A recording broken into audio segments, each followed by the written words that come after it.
What's going on, guys? My name's Theoatrix, and today I'm going to be going through some very AFK Ironman training methods that I came up with, and I'm also going to give a bit of background about each one of them and how AFK they really are. Now, these methods, of course, will still work on regular accounts, but these are specifically made for Ironmen because of their safety and also how useful they are specifically for Ironmen. I'm going to start off with a couple of gathering skills. Fishing, especially the higher level fish, is very AFK. Sharks are probably the most AFK, and they are very useful for things like combat and other questing or skilling, but also tuna and lobsters, and then moving into swordfish are great at lower levels for AFK methods because you don't necessarily need the fastest XP per hour on an Ironman, you simply need to gather those resources. Now, monkfish and the new Cannonballs fishing is another super AFK method according to a friend. You need level 62 fishing to fish monkfish, and you also need to have completed the Swan Song quest. Now, woodcutting is next, and woodcutting yew or magic logs and then fletching them into bows is actually very AFK. With nature runes, you can alch these bows that you made for a lot of profit if you go ahead and string them all, and stringing them is actually very AFK as well because when you're making bowstrings, you're getting AFK crafting XP. Putting them all together, there is AFK woodcutting, AFK fletching, AFK bowstring making, and stringing the bows, which is all quite AFK. And then you can go ahead and alch them and watch your money stack explode. Now, the next one is a medium level smithing method, and that is making cannonballs, which is of course very useful on a regular account as well, just for money, but making cannonballs on an Ironman can really speed up your slayer. However, it is pretty slow XP per hour for smithing, but it's still really super AFK, so it's somewhat worth it if you would like to AFK, but if you want to train slayer without cannonballs, definitely don't feel the need to do this method. Now, a very useful AFK range training method is at the Blue Dragons, and there are completely safe areas where you can stand with something like a bone crossbow or a rune crossbow and then kill them AFK, since they take a decent amount of time to kill, especially with lower range levels. Now, Blue Dragons drop blue dragon hide, which is very useful for crafting in the higher stages and for making money,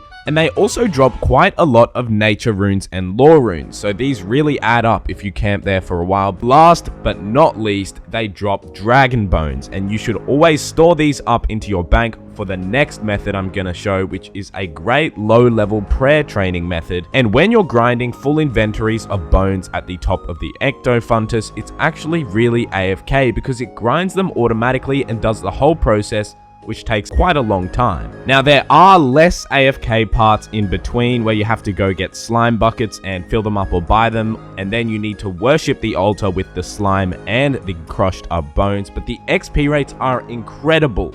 And you can just AFK grind a heap of bones for ages and then go do trips to the altar and keep on using the bones on it and get a heap of XP, not AFK. Now for a medium level combat AFK method, and that is sand crabs, which of course is the same for regular accounts as well, but sand crabs especially are good for Ironmen because they're so safe and they don't hit anything. They are really weak and have 60 hit points each. However, it is probably wiser to get into Slayer once you hit about level 70 combat, but working up to that at Sand Crabs is not a bad option for AFK method. Now, once you get to the higher levels, there are more AFK combat methods, and this one requires 38 herb lore for prayer potions and also pretty decent combat stats to be effective.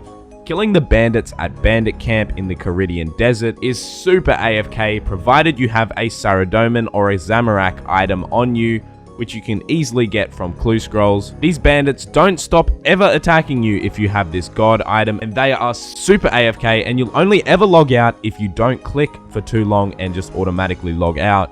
Now, bringing noted food here is actually really useful because there is an NPC there that unnotes the items in the camp. The more AFK method for most players is to bring noted prayer potions and keep unnoting them at the guy there. And bandits actually drop quite a few Ranars, so if you pay attention, you can pay for all of the prayer potions that you're using. Now for a very high combat level method, and this one requires 72 Slayer, and this is AFK ranging Wyvern. If you're ranging them, you're able to shoot a Wyvern from out of their attack distance, which makes them very AFK and not dangerous, and they drop super resourceful drops like good armor, like dragon or granite plate legs. They drop alkables, battle staves, gems, iron ore, addy bars, so many items. They're all on the screen right now. So this is pretty much essential for Ironmen at one point in the game. Now I have a higher level smithing training method, which is for very, very experienced Ironmen. If you've managed to defeat Zulrah and created a blowpipe, you'll need to load it with darts, and provided you have a lot of bars in your bank, hammering them into dart tips is actually really AFK and pretty decent XP per hour as well. Now this becomes really handy because the blowpipe is something really useful for range training, Slayer, and Zulrah itself, and killing Zulrah, he actually drops 20 noted adamant bars pretty often, so he will literally pay for your smithing training. Anyways, that is all of the AFK Ironman training methods that I have for you guys. I probably will make an episode 2 of this once I come up with some more AFK methods, but now it's time for clip of the day. And today we're featuring some very, very lucky Ironman clue luck, and IronManMakkie got his holy sandals after only 2 medium clue scrolls. And also we have Higgsie, who managed to get 3 god pages in 1 hard clue. Congratulations, guys. Anyways, enjoyed today's video? Don't forget to leave a like, and if you're new to the channel, hit that subscribe button to stay up to date with more new old school content. If you want to chat to me or to some other members of the community, check out my Discord, the link is down below. And as always guys, thank you so much for watching and have a nice day.